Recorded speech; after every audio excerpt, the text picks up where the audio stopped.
ನಮ್ಮ ಪ್ರಾಚೀನರು ಬದುಕಿನಲ್ಲಿ 4 ಘಟ್ಟಗಳನ್ನು ಗುರುತಿಸಿದ್ರು. ಅದನ್ನು ಆಶ್ರಮಗಳು ಅಂತ ಕರೆದಿದ್ರು ಅವರು. ಚತುರಾಶ್ರಮ, 4 ಆಶ್ರಮಗಳು. ಆಶ್ರಮ ಅನ್ನುವ ಶಬ್ದವನ್ನು ಕೇಳಿದಾಗ ನಮಗೆ ಎಲ್ಲೋ ಕಾಡಿನಲ್ಲಿ ಋಷಿಗಳು ಇರ್ತಾ ಇದ್ದಂತಹ ಆಶ್ರಮದ ಕಲ್ಪನೆ ಬರುತ್ತೆ, ಅಥವಾ ಇವತ್ತೂ ಇರುವಂತಹ ಯೋಗ ಸಾಧನೆ ಅಧ್ಯಾತ್ಮವನ್ನು ಹೇಳುವ ಆಶ್ರಮಗಳ ಕಲ್ಪನೆ ಬರುತ್ತೆ. ಆದರೆ ಈ ಆಶ್ರಮ ಅನ್ನೋದನ್ನು ವ್ಯಾಪಕವಾಗಿ ಕರೆದಿದ್ದು ನಮ್ಮ ಇಡೀ ಬದುಕಿಗೆ ಅನ್ನೋದನ್ನು ಗಮನಿಸಬೇಕು. ನಮಗೆ ಗೊತ್ತಿದೆ, ಪ್ರಾಚೀನ ಋಷ್ಯಾಶ್ರಮಗಳ ವಿಷಯ ಇರಬಹುದು, ಅಥವಾ ಇವತ್ತಿನ ಅಧ್ಯಾತ್ಮ ಸಾಧನೆಯ ಆಶ್ರಮಗಳಿರಬಹುದು. ಅಲ್ಲೆಲ್ಲ ಇರೋದೇನು ಅಂತ ಅಂದರೆ ಶಾಂತಿಗಾಗಿ, ನೆಮ್ಮದಿಗಾಗಿ, ತೃಪ್ತಿಗಾಗಿ ನಡೆಯುವಂತಹ ಒಂದು ಪ್ರಯತ್ನಗಳಲ್ಲಿ ನಡೀತವೆ. ಆದರೆ ಈ ಶಾಂತಿಯ ಆಶ್ರಮ ಅನ್ನೋದು ಯಾವುದು ಅಂತ ಅಂದರೆ ಅದು ಇಡೀ ಬದುಕು ಅಂತ ನಮ್ಮ ಮಹರ್ಷಿಗಳು ಕರೆದರು.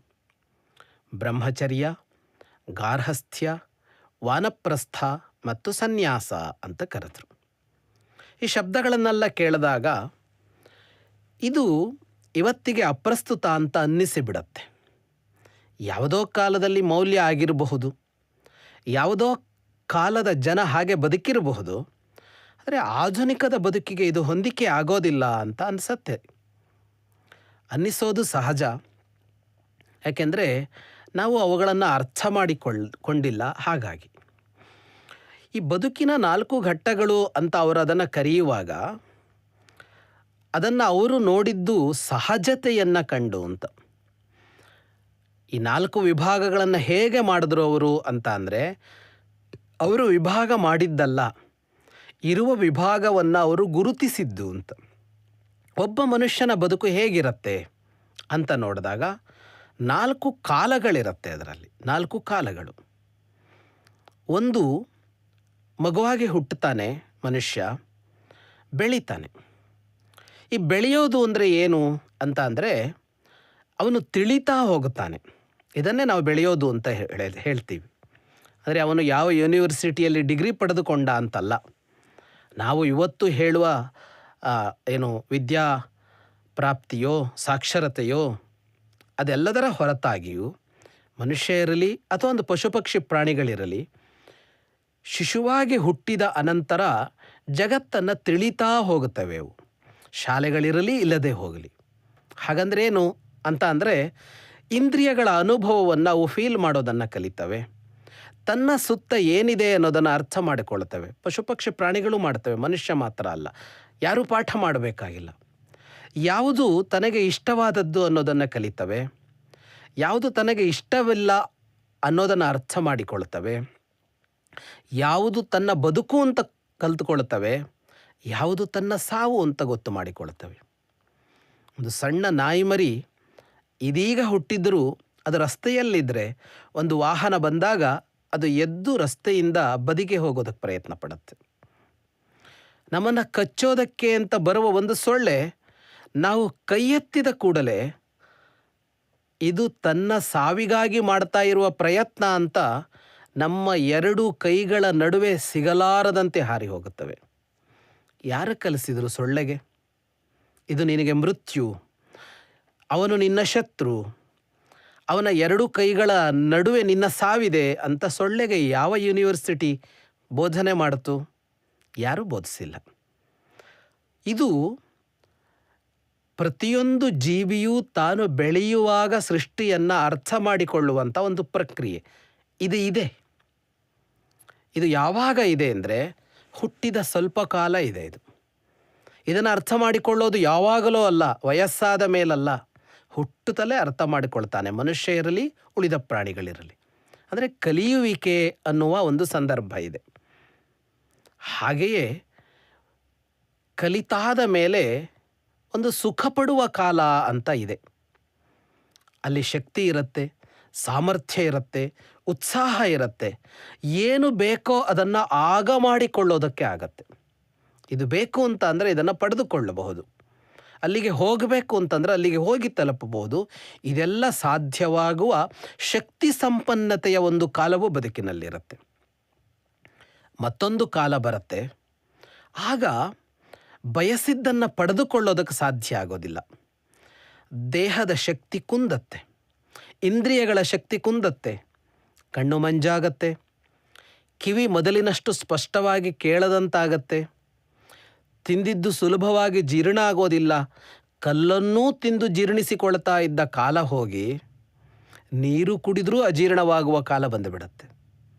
ಎಲ್ಲಿಗೂ ಹೋಗಬೇಕು ಅಂದರೆ ಹೋಗೋದಕ್ಕಾಗೋದಿಲ್ಲ, ಬೆಟ್ಟ ಏರಬೇಕು ಅಂದರೆ ಏರೋದಕ್ಕಾಗೋದಿಲ್ಲ, ಬಹಳ ಹೊತ್ತು ಪ್ರಯಾಣ ಮಾಡೋದಕ್ಕಾಗೋದಿಲ್ಲ, ಅಷ್ಟೇಕೆ ಕುಳಿತಲ್ಲಿಯೇ ಬಹಳ ಹೊತ್ತು ಕುಳಿತುಕೊಳ್ಳೋದಕ್ಕಾಗೋದಿಲ್ಲ ಅಂತೆಲ್ಲ ಆಗಿಬಿಡತ್ತೆ.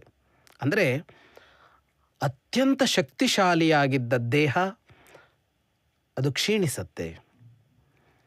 ಇದು ಸಹಜವಾಗಿ ಇರುವಂಥದ್ದು. ಇದು ಮನುಷ್ಯನಿಗೆ ಮಾತ್ರ ಅಲ್ಲ, ಪ್ರಾಣಿಗಳಿಗೂ ಇರುವಂಥದ್ದು. ಯೌವನದ ಹೊಸ್ತಿಲಲ್ಲಿರುವ ಸಿಂಹಕ್ಕೆ ಇದ್ದ ಶಕ್ತಿ ಮುದಿ ಸಿಂಹಕ್ಕೆ ಇರೋದಿಲ್ಲ. ಯೌವನದ ಹೊಸ್ತಿಲಲ್ಲಿ ಆರ್ಭಟಿಸ್ತಾ ಇದ್ದ ಹುಲಿ ಮುದಿಯಾದಾಗ ಆರ್ಭಟಿಸೋದಿಲ್ಲ. ಹಾಗೆ ಆಗತ್ತೆ ಅನ್ನೋದನ್ನು ಗಮನಿಸಿ 4 ಘಟ್ಟಗಳಿವೆ ಬದುಕಿನಲ್ಲಿ ಅಂತ ಗುರುತಿಸಿದರು. ಅದೇನೇ ಬ್ರಹ್ಮಚರ್ಯ, ಗಾರ್ಹಸ್ಥ್ಯ, ವಾನಪ್ರಸ್ಥ ಮತ್ತು ಸನ್ಯಾಸ. ಸೃಷ್ಟಿಯೇ ಹೀಗಿರುವಾಗ ಈ ಸೃಷ್ಟಿಗೆ ಅನುಗುಣವಾಗಿ ಬದುಕನ್ನು ಏರ್ಪಡಿಸಿಕೊಳ್ಳಬೇಕು ಅಂತ, ಸೃಷ್ಟಿ ಹೇಗಿದೆಯೋ ಹಾಗೆ ಬದುಕಬೇಕು, ಅದಕ್ಕೆ ವಿರುದ್ಧವಾಗಿ ಅಲ್ಲ ಅಂತ ಗುರುತಿಸಿಕೊಟ್ರು. ಹೇಗದು ಅಂತ ಅಂದರೆ, ಜೀವನದ ಮೊದಲ ಘಟ್ಟ, 4 ಘಟ್ಟಗಳಲ್ಲಿ ಮೊದಲ ಘಟ್ಟ ಇದೆಯಲ್ಲ, ಅದರಲ್ಲಿ ಬದುಕನ್ನು ಅರ್ಥ ಮಾಡ್ಕೋ ಅಂತ. ಅದಕ್ಕೆ ಶಿಕ್ಷಣ ಅಂತ ಹೆಸರು, ಅದಕ್ಕೆ ವಿದ್ಯಾಭ್ಯಾಸ ಅಂತ ಹೆಸರು. ನಾವಿವತ್ತು ಶಿಕ್ಷಣ ಅನ್ನೋದಕ್ಕೆ, ವಿದ್ಯಾಭ್ಯಾಸ ಅನ್ನೋದಕ್ಕೆ ವಿಧ ವಿಧವಾದ ಅರ್ಥಗಳನ್ನು ಕೊಟ್ಟುಕೊಂಡು ನಾಳೆ ಒಂದು ವೃತ್ತಿಯನ್ನು ಕೊಡಮಾಡುವುದೇ ವಿದ್ಯೆ ಅಂತ ಅಂದುಕೊಂಡು, ಅದಲ್ಲ ಅಂತಲ್ಲ, ಆದರೆ ಅದಷ್ಟೇ ಅಲ್ಲ ಅನ್ನೋದನ್ನು ಅರ್ಥ ಮಾಡಿಕೊಳ್ಳದೆ ಏನೇನೋ ಮಾಡಿಕೊಂಡಿದ್ದೇವೆ. ಆದರೆ ಸೃಷ್ಟಿಯನ್ನು ಅರ್ಥ ಮಾಡಿಕೊಳ್ಳೋದು ಬದುಕಿನ ಮೊದಲ ಘಟ್ಟದ ಕೆಲಸ. ಅದು ವಿದ್ಯಾಭ್ಯಾಸದ ಹೊತ್ತು, ಅದನ್ನು ಬ್ರಹ್ಮಚರ್ಯ ಅಂತ ಕರೆದರು. ಎರಡನೆಯದ್ದು, ಅದಾದ ಮೇಲೆ ಬದುಕು ಆರಂಭ ಆಯಿತು. ಬದುಕು ಆರಂಭ ಆಯಿತು ಅಂದರೆ ಭೋಗದ ಬದುಕು ಆರಂಭ ಆಯಿತು, ಸುಖದ ಬದುಕು ಆರಂಭ ಆಯಿತು. ಆಗ ತೃಪ್ತಿಪಡಿಸಬೇಕು ಬದುಕನ್ನು. ದೇಹವೋ, ಇಂದ್ರಿಯವೋ, ಮನಸ್ಸೋ ಏನನ್ನು ಬಯಸತ್ತೋ ಅದನ್ನು ಅದಕ್ಕೆ ಕೊಟ್ಟುಕೊಳ್ತಾ ಹೋಗಬೇಕು. ಇದು ಬದುಕಿನ ಎರಡನೆಯ ಘಟ್ಟ. ಮತ್ತು ಮೂರನೆಯ ಘಟ್ಟ ಬಂದಾಗ ಈ ಆಸೆಗಳನ್ನು ಈಡೇರಿಸಿಕೊಳ್ಳೋದಕ್ಕೆ ಸಾಧ್ಯವಾಗೋದಿಲ್ಲ. ಅದು ಮೂರನೆಯ ಘಟ್ಟ, ಅದು ಮುನಿಯಾಗಿ ಇರುವಂಥದ್ದು. ಅದನ್ನು ವಾನಪ್ರಸ್ಥ ಅಂತ ಕರೆದರು. ನಾಲ್ಕನೆಯದ್ದು ಬದುಕು ಮುಕ್ತಾಯವಾಗುವ ಘಟ್ಟ. ಹಾಗೊಂದು ಘಟ್ಟ ಇದೆ, ಬದುಕು ಮುಕ್ತಾಯ ಆಗತ್ತೆ, ಬದುಕು ನಿಂತು ಹೋಗೋದಿಲ್ಲ, ಅದು ಮುಕ್ತಾಯ ಆಗತ್ತೆ. ಅದು ಈ 4 ಘಟ್ಟಗಳನ್ನು ಈ ಹೆಸರಿನಲ್ಲಿ ಗುರುತಿಸಿದರಲ್ಲ, ಅದು ಇವತ್ತಿಗೆ ಪ್ರಸ್ತುತವೇ ಅಂತ ಅಂದರೆ ಇವತ್ತಿಗಲ್ಲ, ಯಾವತ್ತಿಗೂ ಪ್ರಸ್ತುತ, ಮತ್ತು ಅದು ಎಲ್ಲರಿಗೂ ಪ್ರಸ್ತುತ ಅಂತ. ಮಹಾಕವಿ ಕಾಳಿದಾಸ ರಘುವಂಶದ ರಾಜರ ಬದುಕು ಹೇಗಿತ್ತು ಅಂತ ಹೇಳ್ತಾನೆ. ಚಕ್ರವರ್ತಿಗಳಾಗಿ ಬದುಕಿದವರು, ಬೇಕಾದಷ್ಟು ಸಂಪತ್ತು ಇದ್ದವರು, ಅಂಥವರ ಬದುಕು ಹೀಗೇ ಇತ್ತು ಅಂತ. ಶೈಶವೇಭ್ಯಸ್ತ ವಿದ್ಯಾನಾಂ ಯೌವನೆ ವಿಷಯೈಷಿಣಾಂ ವಾರ್ಧಕೆ ಮುನಿವೃತ್ತೀನಾಂ ಯೋಗೇ ನಾಂತೆ ತನುತ್ಯಜಾಂ.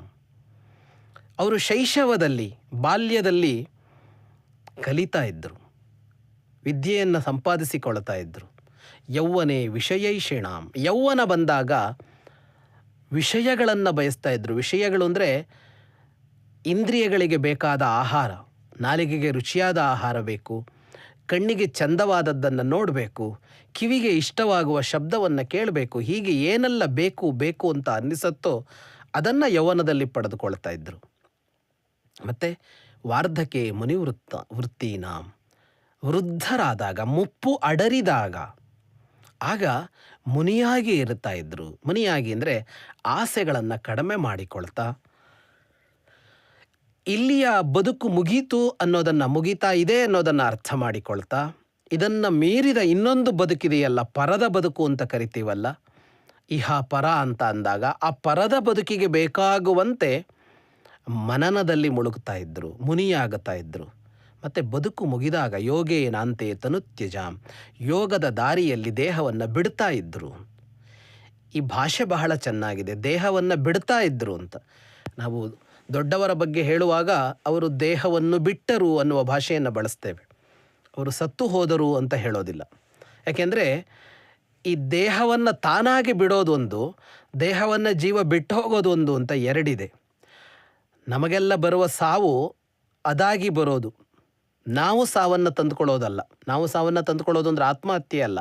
ನಮ್ಮ ಬದುಕು ಮುಗಿದಾಗ ನಾವು ಸಂತೃಪ್ತರಾಗಿ ಎದ್ದು ಹೋಗೋದು ಒಂದು, ಆದರೆ ಯಾವಾಗ ಬಂತು ಅಂತ ಗೊತ್ತಿಲ್ಲದೆ ಮೃತ್ಯು ಬರೋದು ಒಂದು ಅಂತ. ರಘುವಂಶದ ರಾಜರುಗಳು ಹಾಗೆ ಇರ್ತಾಯಿದ್ರು. ಕಾಲ ಮುಗಿದಾಗ ಒಂದು ದಿನ ಇಲ್ಲಿಂದ ಎದ್ದು ಹೋಗುತ್ತಾ ಇದ್ದರು ಅವರು ಅಂತ. ಇದು ಬದುಕಿನ 4 ಘಟ್ಟಗಳು. ಇದು ಯಾವತ್ತಿಗೂ ಮಾದರಿಯೇ. ಕಲಿಬೇಕು. ಬ್ರಹ್ಮಚರ್ಯ ಅಂದರೆ ಅದೇನೆ. ಕಲಿಯುವಾಗ ಒಂದಿಷ್ಟು ನಿಯಮಗಳಿದೆ. ಬ್ರಹ್ಮಚರ್ಯ ಅಂದರೆ ನಿಯಮಗಳಿವೆ ಅಲ್ಲಿ. ಏನು ನಿಯಮಗಳು ಅಂದರೆ, ಅಲ್ಲಿ ಸುಖಕ್ಕೆ ಅವಕಾಶ ಕೊಟ್ಟುಕೊಳ್ಳಬಾರದು ಅಂತ. ಅಲ್ಲಿ ಸುಖಕ್ಕೆ ಅವಕಾಶಗಳ ಕೊಟ್ಟುಕೊಂಡ್ರೆ ಕಲಿಯುವಿಕೆಯಲ್ಲಿ ಹಿಂದಾಗುತ್ತೇವೆ ಅಂತ. ರ್ಯಾಂಕ್ ಬರಬೇಕು ಅಂತ ಅಂದರೆ, ಸೀಟ್ ಸಿಗಬೇಕು ಅಂತ ಅಂದರೆ ನಾವು ಸುಖವನ್ನು ತ್ಯಾಗ ಮಾಡಬೇಕಾಗತ್ತೆ. ನಾವು ಸಿನಿಮಾ ನೋಡುತ್ತಾ ಕುಳಿತರೆ, ಊರು ಸುತ್ತುತ್ತಾ ಕುಳಿತರೆ, ಹರಟೆ ಹೊಡಿತಾ ಕುಳಿತರೆ, ಆಟ ಆಡ್ತಾ ಕುಳಿತರೆ ಅದನ್ನು ಪಡೆದುಕೊಳ್ಳೋಕ್ಕಾಗೋದಿಲ್ಲ. ಹಾಗಾಗಿ ಚೆನ್ನಾಗಿ ಓದಬೇಕು ಅಂತ ಅಂದಾಗ ಬೇರೆಯದನ್ನೆಲ್ಲ ಬಿಟ್ಟು ಅದರಲ್ಲೇ ಮುಳುಗಬೇಕು. ಏನನ್ನು ಕಲಿಬೇಕಾಗಿದೆಯೋ ನಾವು ಆ ಕಲಿಯುವಿಕೆಯ ಪ್ರಯತ್ನದಲ್ಲಿಯೇ ಮುಳುಗಬೇಕು. ಅದು ಬ್ರಹ್ಮಚರ್ಯ. ಅಲ್ಲಿ ನಿಯಮಬದ್ಧರಾಗಿರಬೇಕು. ಮುಂದಿನದ್ದು ಬದುಕು. ತಾನು ಬದುಕುತ್ತಾ ತನ್ನ ಸುತ್ತ ಇರುವವರಿಗೆ ಒಂದು ಸಂತೋಷದ ಬದುಕನ್ನು ಕೊಡಬೇಕು. ಅದು ಗೃಹಸ್ಥ ಅಂತ ಕರೀತಾರೆ. ಗೃಹಸ್ಥ ಅಂದರೆ ಜಗತ್ತಿನ ಎಲ್ಲರಿಗೆ ಆಶ್ರಯವಾದವನು ಅಂತ ಕರೀತಾರೆ ಗೃಹಸ್ಥನನ್ನು. ಅವನಿಗೊಂದು ಕುಟುಂಬ ಇದೆ, ಅವನಿಗೊಂದು ಊರಿದೆ, ಅವನಿಗೊಂದು ದೇಶ ಇದೆ, ಅವನ ಸುತ್ತ ಪಶು ಪಕ್ಷಿ ಮರ ಗಿಡ ಎಲ್ಲವೂ ಇವೆ. ಇವುಗಳೆಲ್ಲರಿಗೂ ಸುಖವನ್ನು ಕೊಡ್ತಾ ತಾನು ಸುಖವಾಗಿ ಬದುಕಬೇಕು. ಅದು 2ನೆಯ ಘಟ್ಟ. 3ನೆಯ ಘಟ್ಟದಲ್ಲಿ ಬದುಕು ಅಂದರೆ ಏನು ಅಂತ ಮನನ ಮಾಡ್ತಾ, ಧ್ಯಾನ ಮಾಡ್ತಾ ಬದುಕಿನ ಆಸೆಗಳನ್ನು ಕಡಿಮೆ ಮಾಡಿಕೊಳ್ಬೇಕು. ನಾವಿದನ್ನು ಮಾಡೋದಿಲ್ಲ. ವಯಸ್ಸಾದ ಮೇಲೂ ಮರ ಮುಪ್ಪಾದರೆ ಹುಳಿ ಮುಪ್ಪೆ ಅಂತ ಅಂದುಕೊಂಡು ನಮಗೆ ಬಾಲ್ಯದಲ್ಲಿ ಯಾವ ಕನಸಿತ್ತೋ, ಯೌವನದಲ್ಲಿ ಯಾವ ಕನಸಿತ್ತೋ ಅದಕ್ಕಾಗಿ ದುಡಿತಾ ಇರ್ತೇವೆ, ಅದಕ್ಕಾಗಿ ಶ್ರಮ ಪಡ್ತಾ ಇರ್ತೇವೆ. ಯಜಮಾನಿಕೆಯನ್ನು ಬಿಡೋದಕ್ಕೆ ಇಷ್ಟಪಡೋದಿಲ್ಲ. ಮುಂದಿನ ತಲೆಮಾರು ಬಂದಿದೆ. ಅದು ಮನೆಯಲ್ಲಿರ್ಬೋದು, ಅದು ದೇಶದಲ್ಲಿರ್ಬೋದು. ಮುಂದಿನ ತಲೆಮಾರಿನ ಕಾಲ ಅದು ನಮ್ಮ ಕಾಲ ಅಲ್ಲ ಅಂತ ನಾವು ಯೋಚನೆ ಮಾಡೋದಿಲ್ಲ. ನಾವೇ ಕುಳಿತುಕೊಂಡಿರ್ತೇವೆ ಕುರ್ಚಿಯಲ್ಲಿ. ನಮಗೇ ಬೇಕು ಅಂತ ಭಾವಿಸ್ತೇವೆ. ನಮ್ಮ ಮಕ್ಕಳನ್ನು, ನಮ್ಮ ಮುಂದಿನ ಜನಾಂಗವನ್ನು ಅರ್ಹರು, ಯೋಗ್ಯರು, ಇದು ಅವರ ಕಾಲ, ಇದು ಅವರಿಗೆ ಸಲ್ಲಬೇಕಾದದ್ದು ಅಂತ ಯೋಚನೆ ಮಾಡೋದಿಲ್ಲ. ಇದು ಮುನಿವೃತ್ತಿಗೆ ವಿರುದ್ಧವಾದದ್ದು. ಇದು ಇವತ್ತಿಗೆ ಬೇಕಾ ಬೇಡವಾ ಅಂದರೆ ಬೇಕು.